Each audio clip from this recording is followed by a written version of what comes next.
Hello guys, how are you?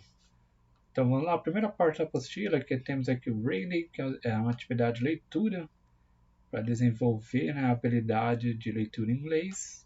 Vocês podem utilizar o dicionário e vamos ler então sobre sobre a África, né? Facts about Africa. Então, primeiramente vocês vão fazer uma leitura instrumental, né? Tentar identificar palavras que vocês já conhecem, cognatos, que trabalham bastante na compreensão do texto, né? E também as imagens ajudam bastante na hora de interpretar, né? De traduzir também. Depois faz mais uma leitura assim para tentar compreender melhor e depois utiliza o dicionário para finalizar a fase de leitura e de compreensão do texto com a tradução.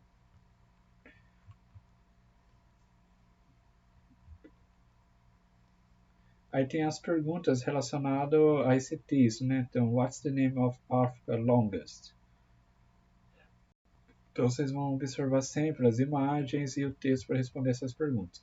How many countries are there in Africa? Observe o mapa da figura 1 e assinale os nomes dos países que fazem parte do continente africano. Então, vocês vão assinalar quais são os países que fazem parte do continente africano, né? Então, vocês observam o mapa do continente africano e quais que fazem parte dos países. Observe a vida selvagem na África e relacione imagem com a descrição. Então, cada um desses animais vocês vão colocar aqui, né? Em relação ao número, né? 1, 2, 3. It's the biggest mammal in Africa. It has a really long neck.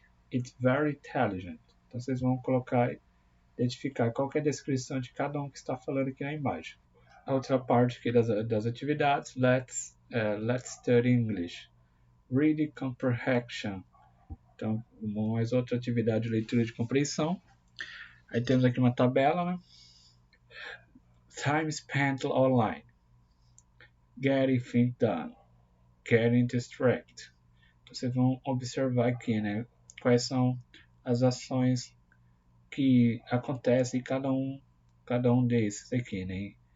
Então, time spent online, que é o tempo gastado online, né? Getting things done e getting distracted. Então, temos aqui em getting essas ações em getting things done e getting distracted, essas ações aqui abaixo. Browsing, watch video, browsing, chat, write emails, social network, game. Aí tem as perguntas. De acordo com o gráfico, as pessoas gastam tempo na internet fazendo duas coisas: getting distracted e getting things done. E qual delas as pessoas gastam mais tempo? Segundo o gráfico, quais são as atividades são exemplos de distração na internet? Quais você costuma realizar? Então, segundo o gráfico, né, quais são os exemplos de distração, né, e quais vocês costumam utilizar mais? Na sua opinião, o gráfico se aplica a um cidadão consciente? Por que não?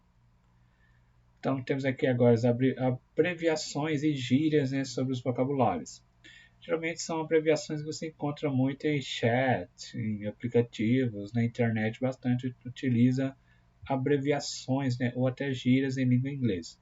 Então, before, for your opinion, forever, great, hugs and kiss, I don't know, I love you, in my opinion, today, laughing out loud, please, see you, sorry, you too. Então, nessa tabela são palavras que são inteiras, né, e tem suas abreviações, né?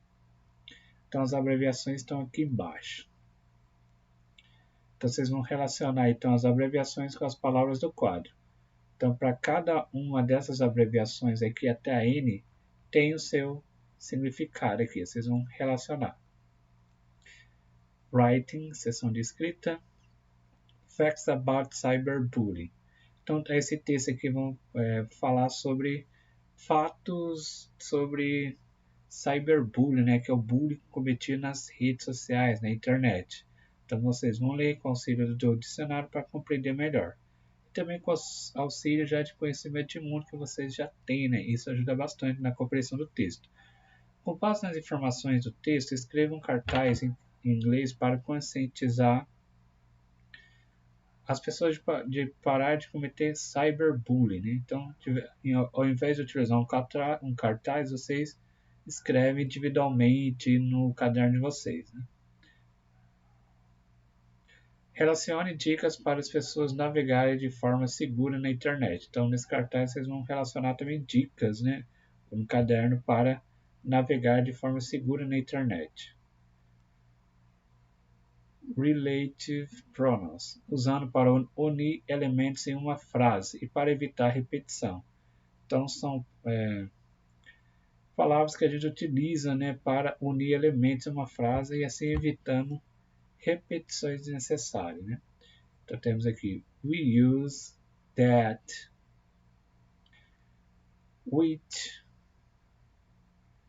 who, whose,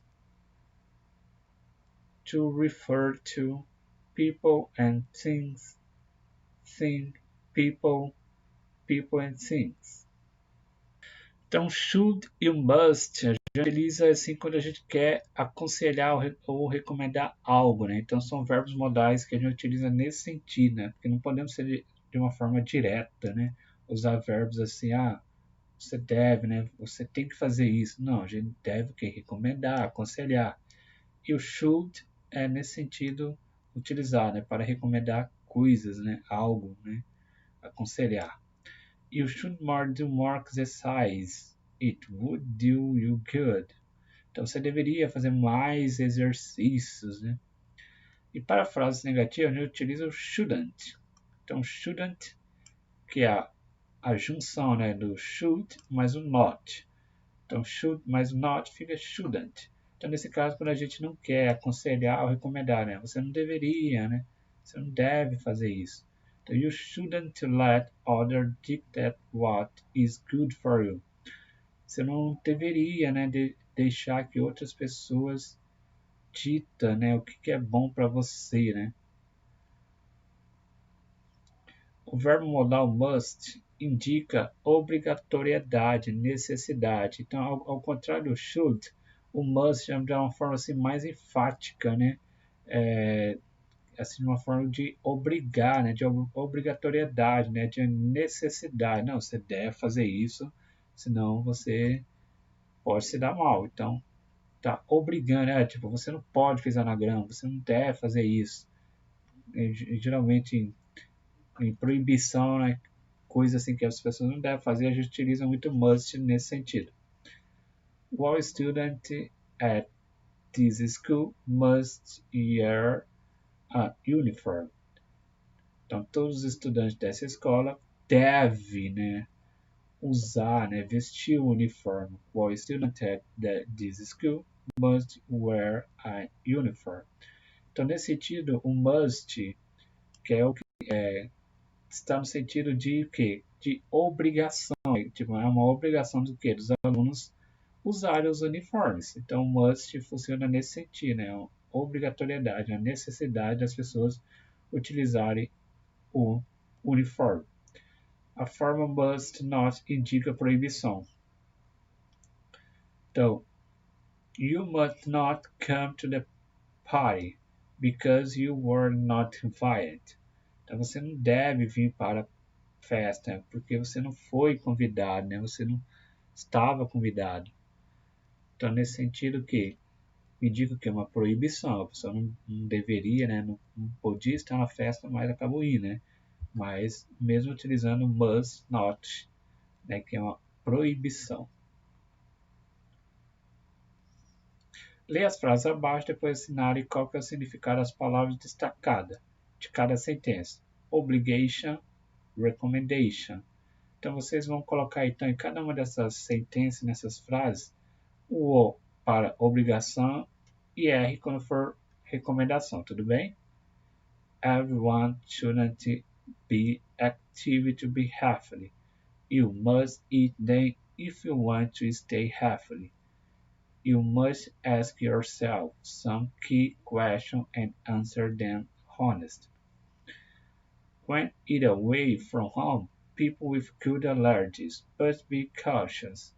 They should veer in the direction or eat plain fruits with fewer ingredients. They shouldn't they should they should ask for food that has been kept separate and prepared in a careful washing pan. Então vamos colocar aqui, né, nas palavras destacadas qual foi usado de obrigação e recomendação. E na última parte da apostila, vamos ter aqui as atividades complementares sobre o Halloween, né, que vai ser dia 31 de outubro. Né? Então, praticamente essa atividade para a última semana de outubro. Né? Então, aqui vai falar então sobre a origem do Halloween, né, o que é praticado, o que é usado, né, as coisas, as brincadeiras, né, que é o trick or treat. Então, trick or treat. Spook decoration, pumpkins, cans, ghost, witch. Então tem vários costumes, palavras-chave que vão ajudar vocês a compreender melhor isso, né, sobre Halloween. Quando é celebrado o Halloween? Qual a origem do Halloween? O que as crianças dizem quando vão pedir doces? Pesquise e relacione as palavras ao seu significado. Então vocês vão pesquisar com a ajuda do dicionário, Google Tradutor e colocar aqui, né, na ordem correta. Feriado, assustador, horror, fantasia, vera, fantasmas, bruxo. Coloque as letras aqui. Crie uma ilustração que lembre a data comemorativa do Halloween. Então, de uma forma pessoal, vocês vão desenhar alguma imagem, alguma ilustração que lembre a data comemorativa do Halloween. Essa penetração da cultura norte-americana Halloween gerou algumas reações às pessoas favoráveis a fazer o resgate de elementos da tradição folclórica do Brasil. Pensando nisso, foi aprovada em 2003 a Lei número 2762, que determina o dia 31 de outubro como o Dia do Saci. A ideia é exaltar e celebrar o folclore brasileiro. Certo, é bom conhecer outras culturas, datas comemorativas, folclores de outros países, mas temos também que valorizar a nossa cultura, né, o nosso folclore. Então, por isso que dia 31 de outubro também é comemorado o Dia do Saci, né, para a gente recordar, né, reviver o folclore, né, a cultura do nosso próprio país.